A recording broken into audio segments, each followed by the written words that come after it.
counsel by Assistant District Attorney Carol White and Assistant District Attorney Greg O'Mara. With us is Police Lieutenant Kenneth Miller. Afternoon, Your Honor. The defendant, Jeffrey Dahmer, is present in his own person by his attorneys, Gerald P. Boyle, Wendy Patricus, Scott Hansen, and Pat Fricker.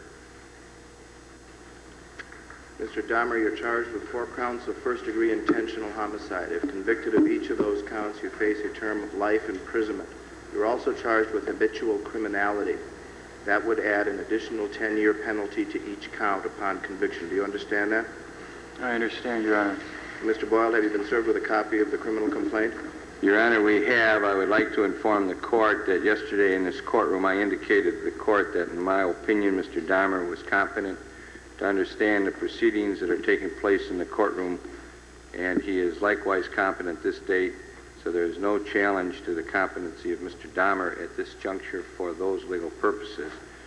As it relates to the other matters that are done at the initial appearance, I instructed Ms. Patricus to meet with Mr. Dahmer and read to him the criminal complaint which she has, and she has a statement to make relative to that. Ms. Patricus? Your Honor, as Mr. Boyle has indicated, I have met with Mr. Dahmer. I have read the criminal complaint to him, and he understands what he is being charged with. With that in mind, I'd indicate to the court that we will be waiving the reading of that criminal complaint. We will not be challenging the sufficiency of that at this time either. I've read the criminal complaint. I find probable cause for its issuance and for further proceedings thereon. We'll hold a preliminary examination in this case before the preliminary hearing court commissioner on August 22nd at 8:30.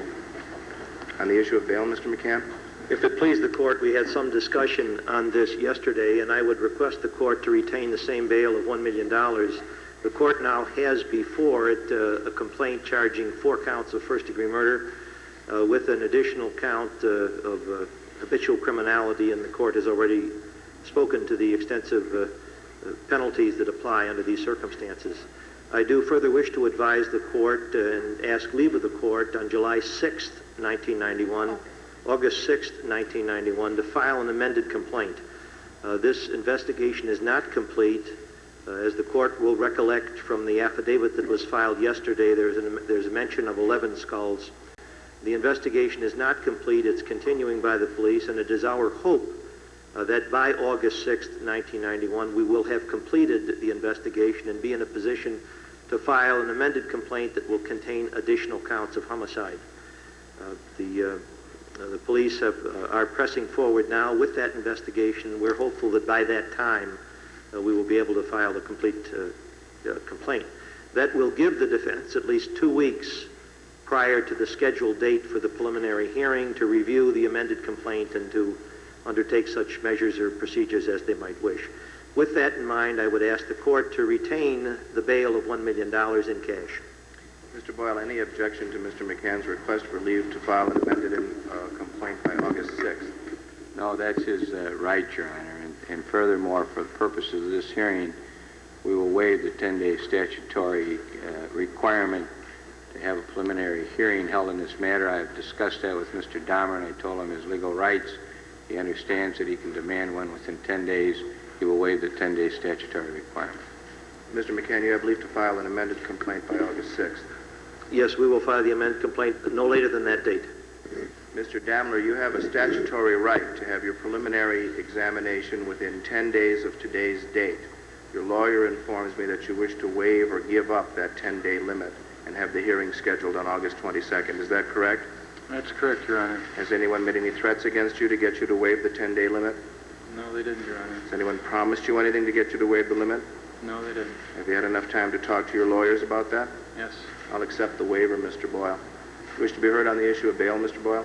No argument on the issue of bail. $1 million cash bail will remain as set by the court yesterday.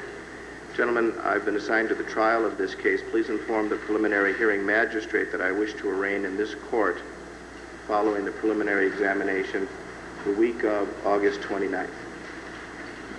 August 26th, I'm sorry. You can arrange a date that week convenient to your calendars. All right, thank you. Thank you, Judge.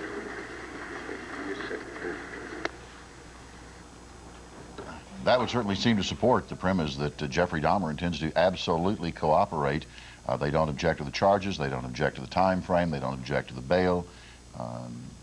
So he is... and indeed waived his right to a preliminary hearing within 10 days, which of course was something that you saw just happen there. He had a right to have that preliminary hearing held within 10 days. He waived the right to that. And just to recap for you, he has been charged with 4 counts of first-degree intentional homicide, 1 count of habitual criminality. But we do, of course, want to make sure that you understand that there has been a mention of as many as 11 skulls, and that the department, the Milwaukee Police Department and the DA's office says their investigation is far from being complete, and that